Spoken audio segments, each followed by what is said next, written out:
Welcome. Today we will be delving into the story of Why Are We Here? The truth behind human beginnings. In the silent void before time itself, something shifted.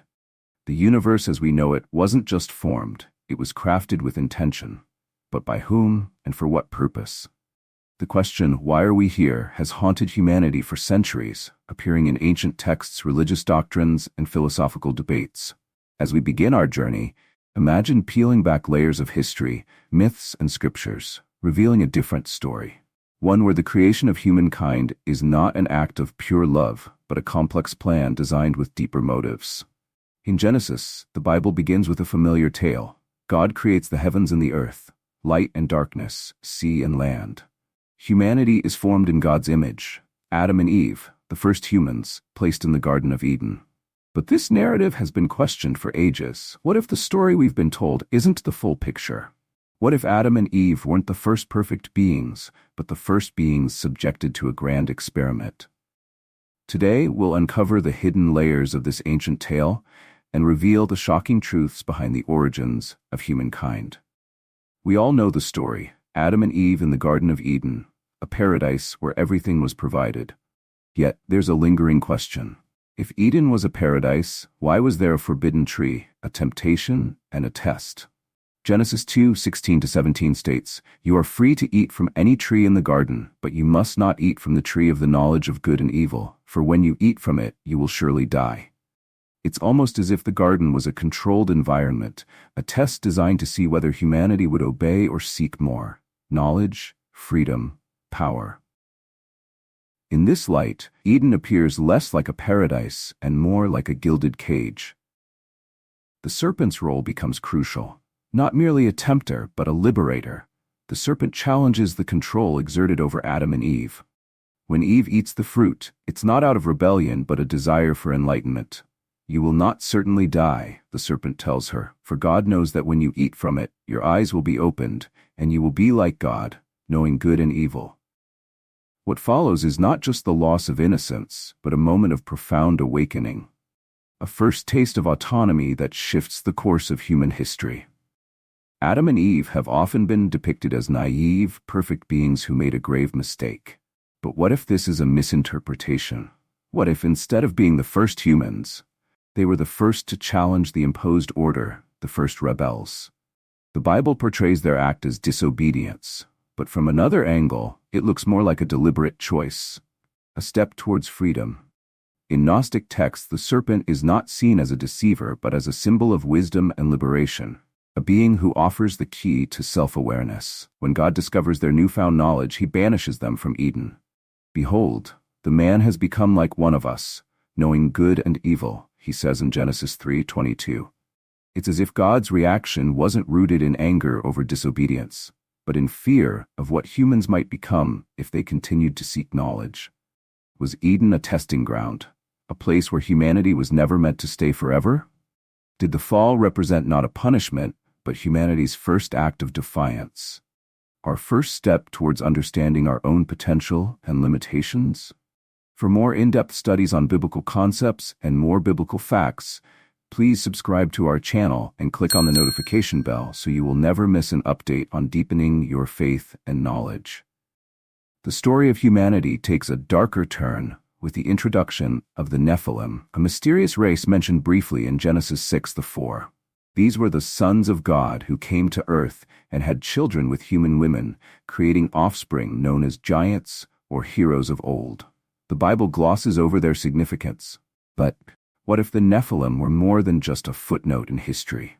What if they were beings of advanced knowledge, blending divine and human traits, and their existence was a threat to the order established by the Creator? Some ancient texts and interpretations suggest that the Nephilim possessed extraordinary abilities and knowledge, which they shared with humanity, teaching them forbidden arts, advanced technology, and esoteric wisdom. This infusion of divine knowledge into the human lineage was seen as a grave danger. God decides to cleanse the earth with a great flood, an attempt to erase the legacy of the Nephilim. Yet, theories persist that the bloodline of the Nephilim did not vanish but merged with human ancestry, leaving behind traces of their divine heritage in us. Could it be that we carry within us remnants of this ancient hybrid lineage? The story of the Great Flood is one of the most dramatic events in the Bible. Genesis 6, verse 5-7 recounts how God saw the wickedness of humanity and decided to wipe out all life, sparing only Noah and his family. On the surface, this seems like a tale of divine wrath. But what if there's more to it? What if the flood wasn't merely a punishment but an attempt to reset the course of human history? The Nephilim, with their divine human heritage, posed a unique threat. They represented knowledge and power beyond what was intended for humankind. By erasing them, God may have sought to restore the balance of creation, but legends from other cultures tell a similar story of a great deluge, from the Epic of Gilgamesh to Hindu myths of the flood. Could this mean that the flood was a global event, recognized across different civilizations? And if so, was it a calculated act to remove traces of advanced beings and their influence on human society?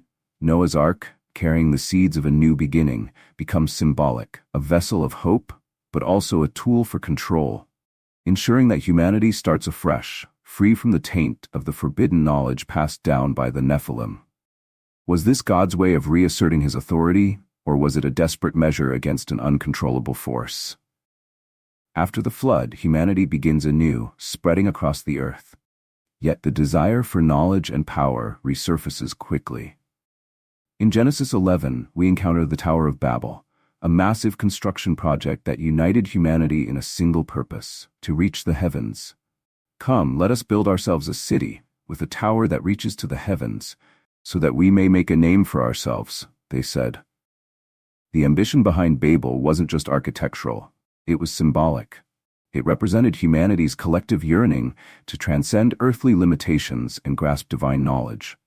But God's reaction was swift and severe. He confounded their language, scattering them across the earth. Was this merely a punishment for pride, or was it an act of prevention? The unity and shared purpose of Babel might have led humanity to unlock secrets of the universe, secrets that were meant to remain hidden. By dividing them, God ensured that this knowledge would remain fragmented, inaccessible, and out of reach. The fall of Babel serves as a warning, a reminder that there are boundaries set by the divine, and attempts to cross them will be met with consequences. But it also raises a provocative question. Why was this knowledge so dangerous? In the Bible, God is often portrayed as a loving creator, but Gnostic traditions offer a different perspective.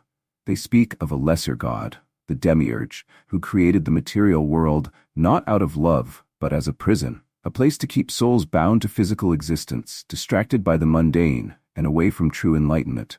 According to this belief, the material world is a veil, an illusion meant to keep humanity in ignorance. The real creator, they say, lies beyond the reach of the demiurge in a realm of pure spirit and boundless light.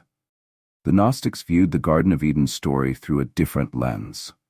They saw the serpent not as a deceiver, but as a liberator, the one who offered the knowledge that could free Adam and Eve from their ignorance.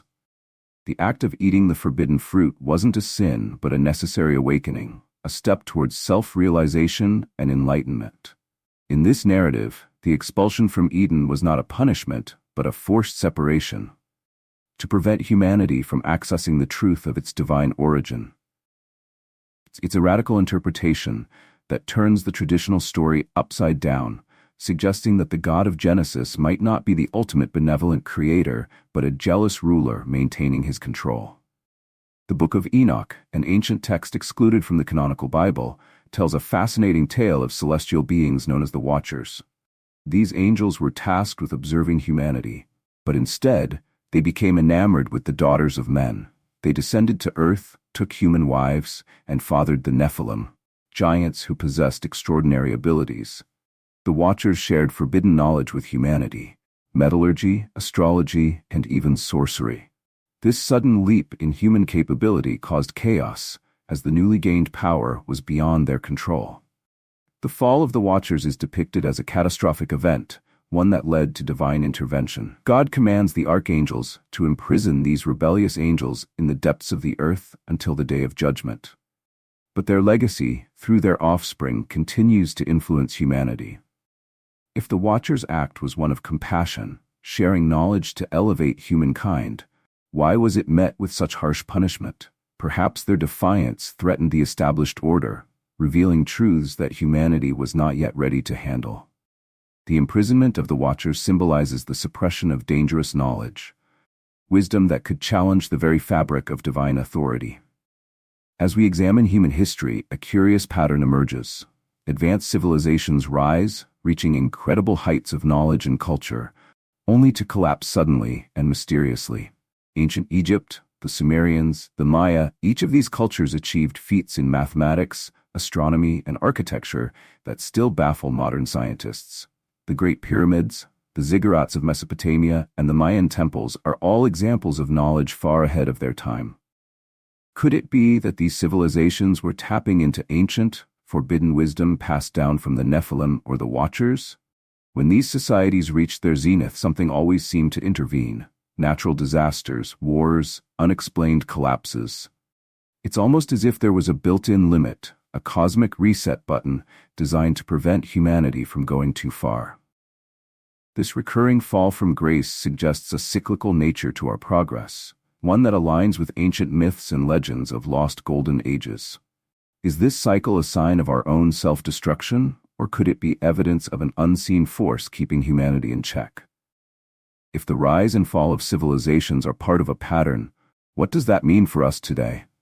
Are we approaching another reset? When Adam and Eve were banished from Eden, it wasn't just a physical exile. It was a curse that extended to all of humanity. Genesis 3:17-19 recounts God's words to Adam, "Cursed is the ground because of you.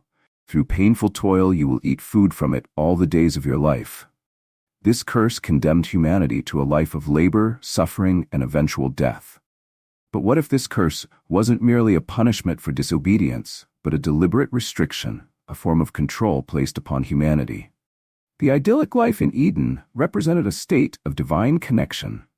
Free from pain and hardship, once expelled, humanity was bound to the physical realm, disconnected from spiritual truth. The curse also placed a veil over human perception, limiting our understanding of the universe and our true origins. In many ancient traditions, this separation is seen as a loss of divine wisdom, a forced ignorance that keeps humanity in a cycle of toil and survival. Gnostic beliefs suggest that this curse was a tool of the demiurge, designed to trap souls in the physical realm, diverting their focus away from the search for enlightenment. The sweat of your brow wasn't just about hard work.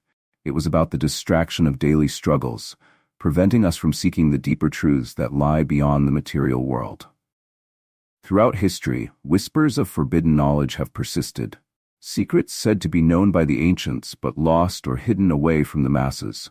In the apocryphal Book of Enoch, the Watchers reveal arcane wisdom to humanity, the art of metalworking, the secrets of the stars, and powerful enchantments. This knowledge was seen as dangerous, not because it was inherently evil, but because it had the power to free humans from their earthly limitations. The sudden advancements in ancient civilizations, Sumerian astronomy, Egyptian pyramid building, and Mayan calendar calculations, suggest a level of understanding that modern science struggles to explain. Could it be that the knowledge shared by these celestial beings was passed down through secret societies or preserved in hidden texts, guarded against those who might misuse it? The burning of the Library of Alexandria, the destruction of the Mayan codices, and the lost manuscripts of the ancient world are all moments in history where vast amounts of knowledge disappeared. It's as if there has been a concerted effort, whether by divine will or human design, to keep certain truths obscured. This raises the question: what was the real purpose of this ancient wisdom, and why has it been systematically erased? Despite the biblical account of the Great Flood wiping out the Nephilim, many believe that traces of their bloodline survived, merging with human genetics. This hybrid lineage is said to have carried forward the divine traits of the sons of God, manifesting in individuals with exceptional abilities, heightened intelligence, or unusual physical characteristics. Throughout history, tales of giants, demigods, and extraordinary beings appear in numerous cultures. Figures like Hercules in Greek mythology, Gilgamesh in Mesopotamia, and even the biblical Goliath. Could these legends be distant echoes of the Nephilim's influence, carried forward through the generations? The concept of royal bloodlines or divine right of kings might also have roots in this ancient legacy. Many royal families have claimed descent from divine or semi-divine ancestors, using this lineage to justify their power and authority.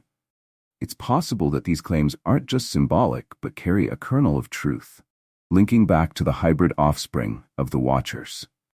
If the Nephilim's traits are still present in certain bloodlines today, what could this mean for our understanding of human potential? Are there still individuals who carry the genetic remnants of these ancient beings with abilities or knowledge that set them apart? The story of Atlantis, first mentioned by the Greek philosopher Plato, has fascinated people for centuries. Described as an advanced civilization that was destroyed in a single day and night of misfortune, Atlantis was said to possess technology and wisdom far beyond its time. The parallels between the legend of Atlantis and the biblical tale of the Nephilim are striking. Both narratives involve beings of great stature and intelligence who eventually fall from grace due to their arrogance or misuse of power. Could it be that Atlantis was not a mere fable but a real place, inhabited by descendants of the Nephilim, giants who carried the knowledge of the ancients? Some theorists believe that the Atlanteans possessed advanced technology, including powerful crystals, sophisticated architecture, and an understanding of energy manipulation. The sudden disappearance of Atlantis may have been a result of divine intervention, much like the Great Flood, designed to wipe out a civilization that had grown too powerful. The remnants of their knowledge, however, might have survived, spreading to other cultures and contributing to the rapid advancements seen in ancient Egypt, Sumeria, and Mesoamerica. If the fall of Atlantis was part of a larger pattern, what does this say about the cyclical nature of human history? Are we, in our current age, approaching a similar tipping point? The Tower of Babel is a story of ambition, unity, and a collective desire to reach the heavens. The people of Babel, united by a single language, set out to build a tower that would reach the sky. But why would God intervene and scatter them? Genesis 11 verse 6-7 provides a clue. The Lord said, "If as one people speaking the same language they have begun to do this, then nothing they plan to do will be impossible for them." This suggests that the construction of the tower wasn't just about pride. It was about accessing a forbidden level of knowledge and power, challenging the divine order itself. By confusing their language and scattering them, God effectively reset humanity's progress, ensuring that no single group could possess the combined wisdom needed to transcend earthly limitations. It's as if Babel represented a collective awakening, a moment when humanity came close to breaking free from the constraints placed upon them. Was this division an act of mercy, saving humanity from the dangers of their own ambition, or was it a strategic move to keep us from accessing a higher level of existence? The ruins of ancient ziggurats, aligned with celestial markers, hint that this was not just a simple tower, but a gateway to the divine, a symbolic bridge between earth and the heavens. In the heart of the Garden of Eden stood two trees, the tree of life and the tree of knowledge of good and evil. Genesis 2:9 describes them as central to the garden, representing two paths, eternal life and the pursuit of wisdom. But why were these trees placed together, with one being strictly forbidden? The tree of knowledge offered the understanding of good and evil, a deeper awareness that was denied to Adam and Eve. When they ate its fruit, they didn't just disobey, they crossed a threshold, moving from innocence to self-awareness. The choice was pivotal, knowledge over obedience. The tree of life, on the other hand, offered immortality. Once Adam and Eve gained knowledge, God blocked their access to the tree of life, banishing them from Eden, lest they eat from the tree of life and live forever. Genesis 3:22 warns. This act suggests a fear of what humanity might become, beings with divine knowledge and eternal life, akin to gods. In this light, the story takes on a new dimension. The fall of man wasn't about sinning, it was about awakening. It was the first act of defiance against imposed limits. The true loss was not just Eden, but the chance at divine, limitless existence. Was this a deliberate barrier placed to control humanity's evolution? The tale of a lost paradise is not unique to the Bible. From the Sumerians' Dilmun, the Hindus' Mount Meru, to the Greeks' Elysium, many ancient cultures recount stories of a perfect utopian place where humanity once thrived only to be cast out due to divine or cosmic intervention. These stories share a common theme, a time when humanity lived in harmony, free from pain and toil, until a critical event changed everything. Could this collective memory of a paradise lost point to a shared origin story, a real place that existed in our distant past? The similarities suggest a universal experience, a moment when humanity collectively fell from grace. In these myths, the loss of paradise often follows a quest for forbidden knowledge or divine power, mirroring the biblical narrative. If these stories are more than myth, they may represent an ancient memory of humanity's early experiences, an idyllic state that was disrupted when we sought to transcend our limitations. Was this fall a necessary step in our evolution, or a punishment for seeking beyond our given boundaries? The recurring theme across cultures raises a deeper question. Are we destined to seek out this lost paradise, striving to reclaim a divine connection that was severed long ago? In Gnostic traditions, the demiurge is the creator of the material world, but not the true God.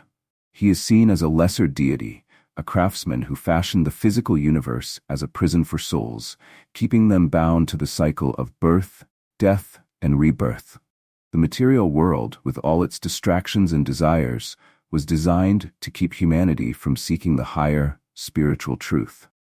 This view flips the traditional narrative, portraying the God of the Old Testament as a jealous ruler, desperate to maintain his dominion over a creation that he feared would discover its true potential. This interpretation offers a radical explanation for the events in Genesis. The prohibition against the tree of knowledge wasn't about protecting humanity from harm. It was about keeping us ignorant, locked away from the deeper truths of the universe. The expulsion from Eden wasn't an act of mercy, but a calculated move to ensure that humanity remained subservient, trapped in the cycle of the physical world. If the demiurge's goal is control, then every limitation placed upon us, every rule, every curse, is part of a larger design to keep us from reaching the divine source beyond the material veil. Are we living in a world built on illusions, kept from our true potential by an ancient force determined to hold us back? The Watchers, as described in the Book of Enoch, were angels sent to observe humanity, but they became enamored with the daughters of men. Their descent to earth was a turning point, as they broke the divine laws and mingled with humanity. The offspring of these unions, the Nephilim, were giants who possessed incredible strength and knowledge. The Watchers shared secrets with humans: metallurgy, astronomy, magic, skills that were far beyond the capabilities of early societies. It's as if they wanted to elevate humanity, giving us the tools to transcend our limited existence. However, this act of rebellion was met with swift and severe punishment. The archangels were commanded to imprison the Watchers in the deepest pits of the earth until the final judgment. But their legacy persisted, influencing human culture and knowledge long after they were gone. The Watchers are portrayed as both heroes and villains, depending on the perspective. They defied divine orders to bring enlightenment, but in doing so, they upset the balance of creation. Were they guardians who broke the rules for our benefit, or were they betrayers who disrupted the natural order? The truth might lie somewhere in between, leaving us with a legacy of hidden wisdom that has shaped our history in ways we are only beginning to understand. Modern philosophers and conspiracy theorists alike have posed the question: are we truly free, or are we living in a controlled reality? The ancient Gnostics believed that the physical world was a construct designed to trap us, created by a flawed and jealous being who wished to keep humanity subservient. This idea resonates with the notion of the matrix we often hear about today, a system of control that limits our perception and keeps us focused on survival rather than spiritual awakening. Could this ancient idea have a basis in reality? Are the myths of the demiurge and the Watchers metaphors for a deeper truth about our existence? In the Bible, the constant theme of forbidden knowledge, whether it's the fruit in Eden, the secrets shared by the Watchers, or the ambitions of Babel, suggests an effort to limit what humanity can know and achieve. It's as if there is a boundary we are not meant to cross, a ceiling placed on our potential. This raises a disturbing possibility. Are we part of a grand experiment, watched and manipulated by unseen forces that seek to keep us from discovering our true origins and purpose? If so, what happens if we break free? Can humanity finally transcend the confines of this controlled reality, or are we doomed to repeat the cycle of ignorance and rediscovery forever? As we journey further into the depths of ancient myths and biblical narratives, a lingering question emerges. What if the Nephilim's bloodline never truly disappeared? In the aftermath of the Great Flood, the Bible and other ancient texts imply that the lineage of these giants persisted in some form. Genesis 6:4 cryptically states, "There were giants on the earth in those days, and also afterward." If the Nephilim's traits were passed down through generations, might we find remnants of their influence in certain individuals or families today? Some researchers argue that modern accounts of extraordinary physical abilities, exceptional intelligence, or even rare genetic traits may be echoes of this ancient bloodline. Conspiracy theories often point to secret societies, elite bloodlines, and powerful families who claim divine or semi-divine ancestry. They suggest that the Nephilim's knowledge, hidden away for centuries, might still be guarded by those who believe they are the inheritors of this ancient legacy. From the mysterious rituals of the Freemasons to the lore surrounding the Illuminati, the idea persists that fragments of forbidden knowledge are still in use, influencing global decisions from behind the scenes. If this is true, it raises a troubling possibility. Could the Nephilim's descendants be guiding human history toward a hidden agenda, one that seeks to re-establish the lost power and knowledge of their ancient forebears? Across the globe, massive stone structures stand as silent witnesses to a forgotten era of human history. The Great Pyramids of Egypt, Stonehenge in England, and the giant megalithic walls of Sacsayhuaman in Peru all share one striking feature. Their construction defies conventional explanations. How did ancient civilizations, supposedly lacking advanced tools and technology, create such precise and monumental structures? Some theorists believe that the answer lies in the lost knowledge passed down from the Nephilim or the Watchers.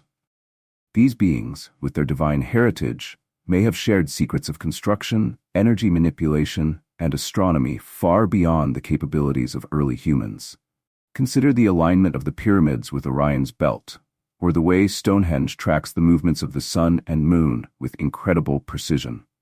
It's as if these structures were designed not only as places of worship, but as complex devices that interacted with the cosmos, harnessing energy or signaling to the divine.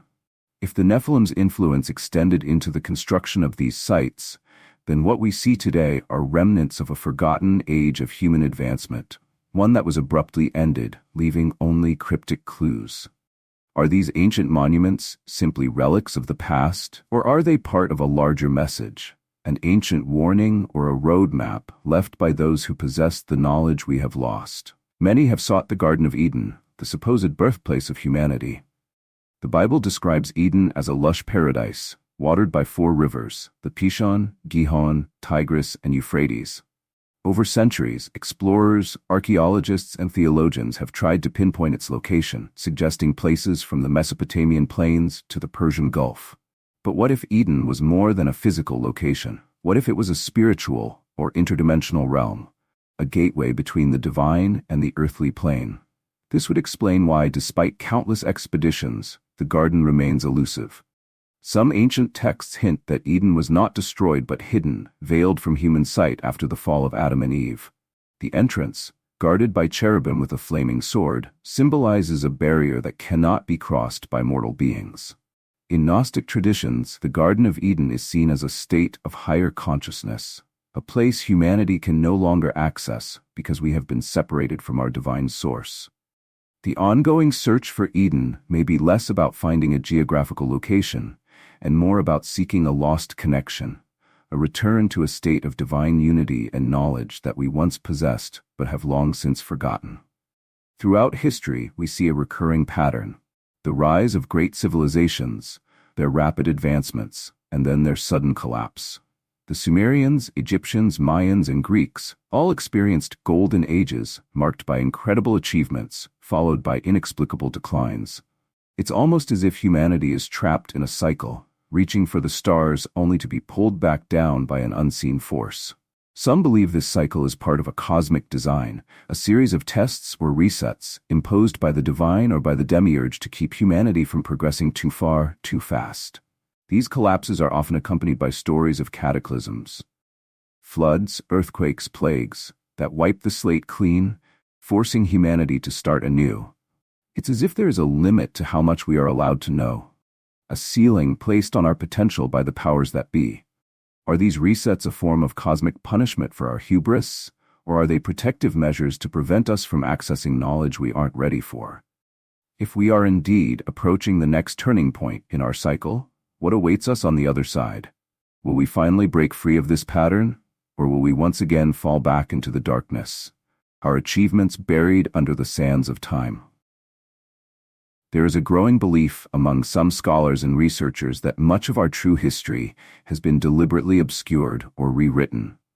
From the missing books of the Bible to the destruction of ancient texts, it seems as if key pieces of the human story have been lost, hidden, or erased. The Vatican's secret archives, the disappearance of the Dead Sea Scrolls, and the suppression of Gnostic writings all point to a deliberate effort to control what we know about our origins.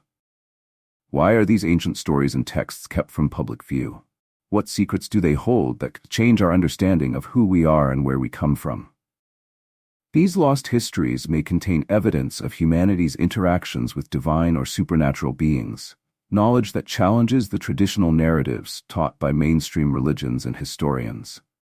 If we had access to these forbidden stories, would we discover that our ancestors were not merely primitive people, but part of a cosmic drama, involving beings of incredible power and wisdom? Perhaps the real reason for hiding these texts is to keep us from realizing our true potential, our divine heritage, and the ancient knowledge that could unlock the mysteries of the universe. What happens when we finally uncover the truths buried beneath centuries of lies? As we conclude our journey through the depths of ancient texts, myths, and forbidden knowledge, we are left with more questions than answers. Who are we, really? Are we the children of a loving Creator, placed here to grow and learn? Or are we the products of an ancient experiment, designed to serve a purpose we have yet to understand? The clues left behind in the Bible, Gnostic texts, and ancient myths suggest a story far more complex than we've been told. A story of divine beings, cosmic conflicts, and the pursuit of forbidden knowledge that has shaped our destiny. In seeking the truth about our origins, we may be embarking on a path that leads us back to the beginning, to the very question that started it all. Why are we here? Perhaps the answer lies not in the stories themselves, but in our willingness to look beyond them, to seek knowledge fearlessly, and to challenge the limitations imposed upon us. If we can embrace our curiosity and reconnect with the lost wisdom of our ancestors, we may yet unlock the secrets of our own existence and discover the true meaning of our place in the universe. This is our journey, our search for truth, and it is only just beginning. Thank you for staying with us till now. Please subscribe and turn on notifications so you're the first to hear about our next video on deepening your spiritual walk. As you reflect on the journey of the truth behind human beginnings, share your thoughts in the comments, and let's support one another as a community of believers.